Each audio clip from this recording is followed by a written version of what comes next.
I mean, it feels so, so good to be back here right now, because I mean, I feel like the Soraya Theater feels like home, They've been always so welcoming to us, so welcoming to the band, to La Santa Cecilia, and we've had great shows here.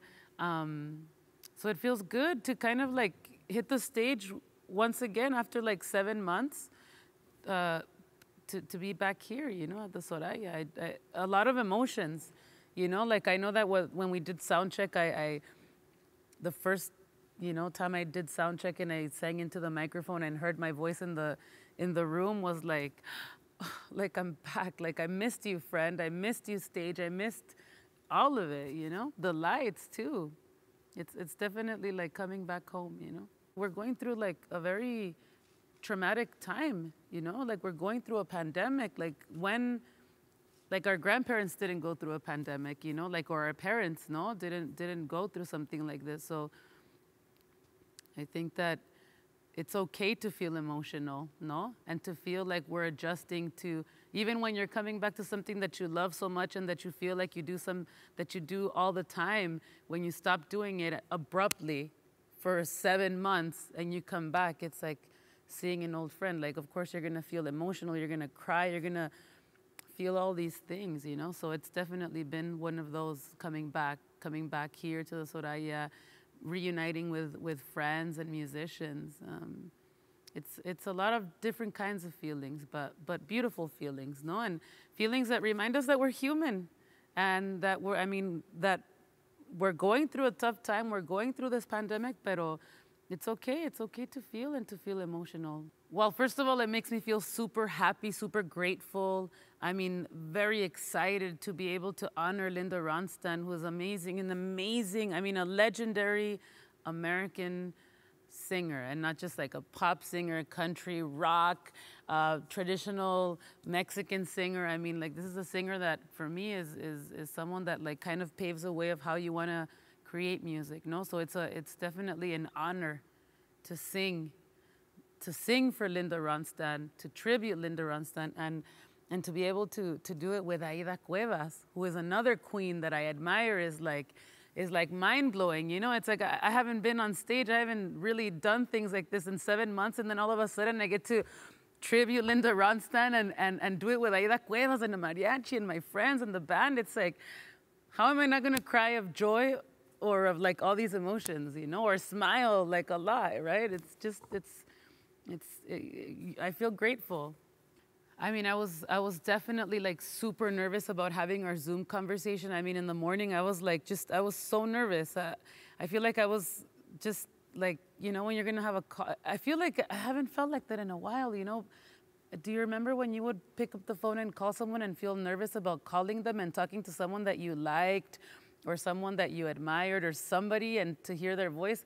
That's the feeling that I felt like, oh my God, I'm gonna talk to Linda, I'm gonna see her and share with Aída. And I feel like I have to pinch myself because it's like I get to be in the presence of these amazing queens, these amazing women, So I was so full of joy and of course like emotions and all I wanted to do was listen.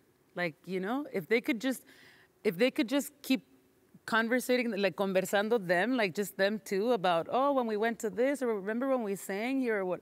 I would have been just great, just sitting there, like listening, like, go on, like, please, like, tell me everything, But it was a great moment. It was fun. It was a lot of fun. And Linda's so easy to talk to. And Aída's, I think that's what I love and what I like cherish about that conversation, no? Is like a lot of the times, like, I don't like to meet my heroes. I'm not one that, like, if I really admire someone, I won't go out of my way to try to meet them, Like, I love them, I respect their work, but sometimes it's like I'm almost afraid because I don't want to, like, break that idea that I have of this artist, no? And it's such a beautiful breath of, like, fresh air that when you get to meet someone like Linda, who is such an amazing artist, but when you see and you meet them and you see that they're such kind people, just you know, people that you can just talk to about music, about life, about what they like, you know,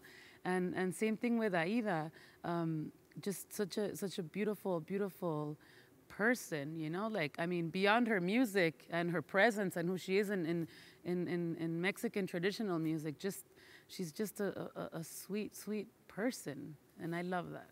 I feel like I didn't know Linda Ronstadt's music like like something that was super familiar when I was growing up, you know? Like I don't think that, you know, there wasn't like records, no, of hers at home.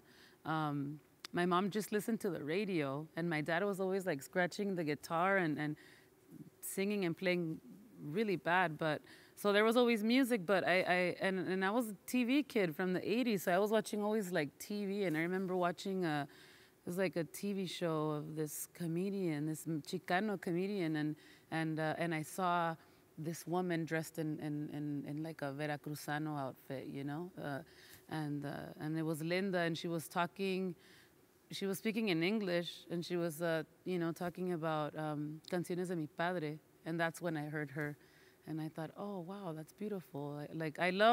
I was growing up in that music. I was, you know, I think I started singing like when I was around 10, when I said, I want to sing, I want to learn a song, and what I learned was Mexican music. My mom taught me how to sing música mexicana, entonces that's how I heard Linda first, through canciones de mi padre, and then I knew her because of all her pop hits, like, you know, like You're No Good and Desperado and all that. That's how I feel like she's been around, but it wasn't until later when I was like when I felt really inspired by Mexican American people that have made music here, you know, that, you know, like from Lalo Guerrero or Los Lobos or you know, I just, you know, being on this musical journey, I feel like you never stop learning and trying to learn, right, more about who you are and why do you make music like this, and I feel like definitely Linda has been like a discovery for me on this journey to see, wow, like I didn't know that she was Mexican American, right? I saw her when I was a kid on TV, but later on, years later, I realized this is a woman that conquered, you know, like American pop music and country rock music, and then she came back home.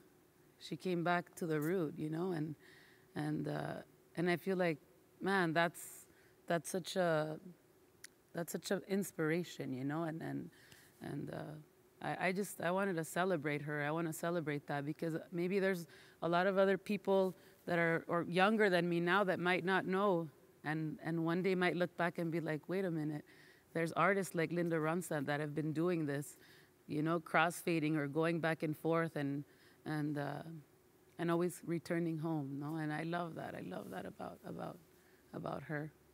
Well, I chose to sing. First of all, I chose to sing Desperado. I love that song. It's such a beautiful ballad, and it's just incredible how you can, you know, mix like the combination of lyrics and melody and how they can make you feel so much. And I feel connected to that song.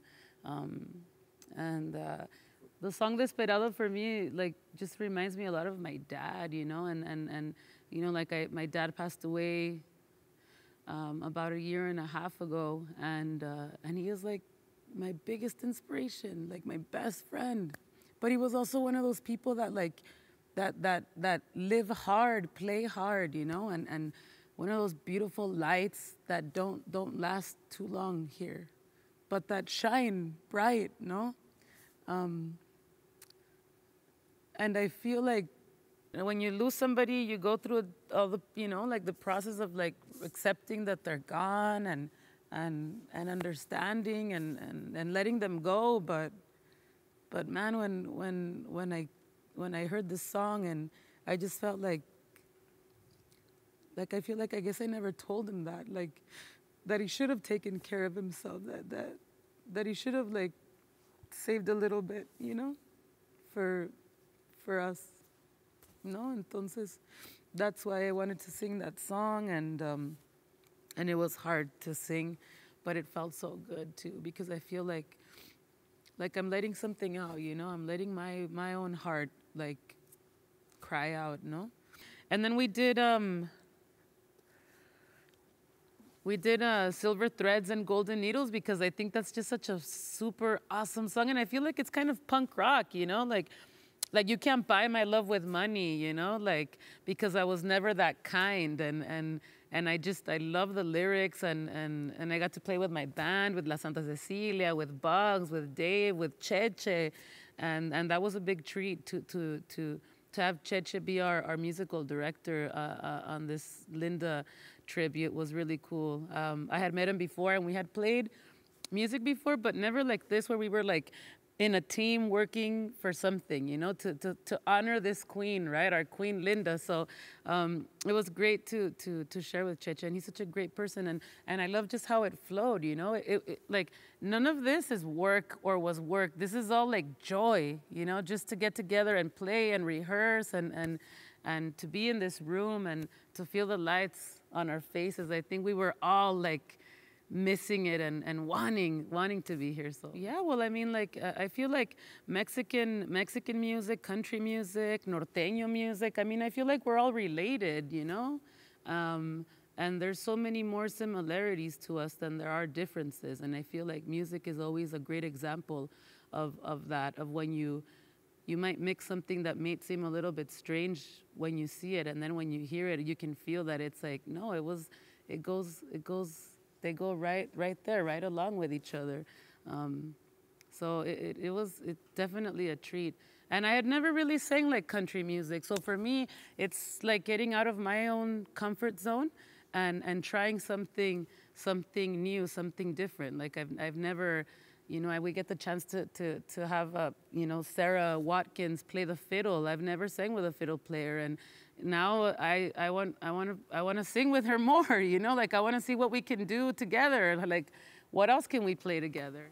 Oh man, I mean, it's like I get to sing with mariachi too. You know, it's like thank you, Linda, for like singing all these kinds of styles of music, because here we are like paying tribute to her amazing, you know, like career, and I get to sing, you know, like with a fiddle player like Sarah Watkins, and then I get to sing with a mariachi and sing with Aída Cuevas. You know, it's like it's mind blowing for me, and it's just like it's everything I ever wanted, you know, to be on a stage with that, with a rock band, with string section, and with a mariachi is lo máximo, no? It's a lot of fun, and I said, like I said, an honor just to be able for me to stand with Aída Cuevas is like I've seen this woman, like, you know, on TV, you know, I've heard her music. She is one of the only Mexican mariachi singers, you know, out there, and she's been doing it forever. So,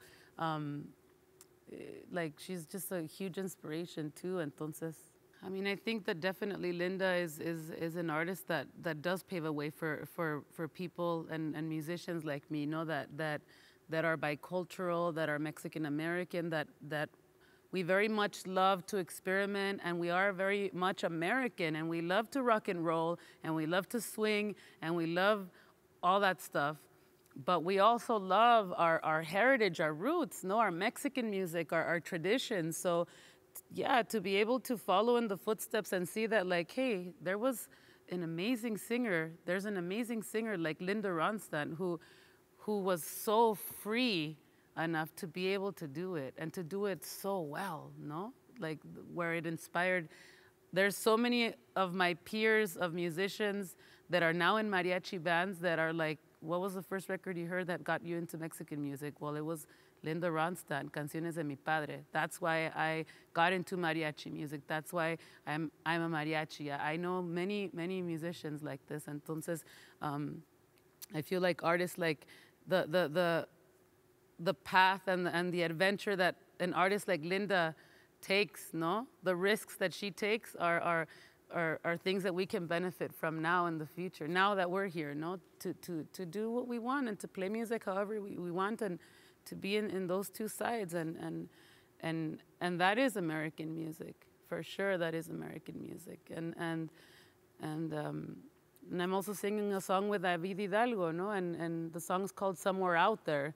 And that's another time when I heard Linda that I didn't know I was listening to Linda Ronstadt. I was, you know, like I watched the American Tail cartoon movie with Fievel, was the little mouse who got lost on his way to America, to the United States, and he gets lost. He gets separated from his parents, not by ice. Not by ice. He gets, you know, and he's trying to find it. It's a story of this little child mouse who's trying to find his family, and I love the soundtrack, and it was a big hit, and it was Linda singing with James Ingram this duet called Somewhere Out There, and I chose to sing that song because, you know, in Hollywood and in music business, you know, the United States is a huge influence on the whole world, right? With the music and the movies that are produced here, the stories that are told, right? And I feel like this movie, An American Tale, this song Somewhere Out There, is a beautiful story. Yeah, we're doing a Mexican mariachi version of Somewhere Out There, and it's a new way of telling this story, but it's also, I feel like, it's my way of kind of like reminding us, like, these are the kinds of stories that we can tell. We can tell stories about people coming to the United States to find opportunities. We can tell stories about families reuniting, no, and growing and living in peace, or we can tell stories like the ones we're telling now. No, where we have kids in cages, where we're separating families. And that's a story that America and that the United States is also sharing with the world.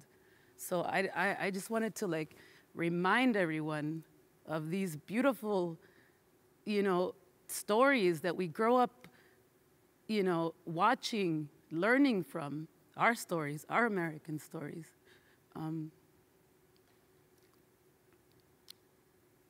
We should continue to tell these stories, you know, and stop creating these stories of hate that we see so much now.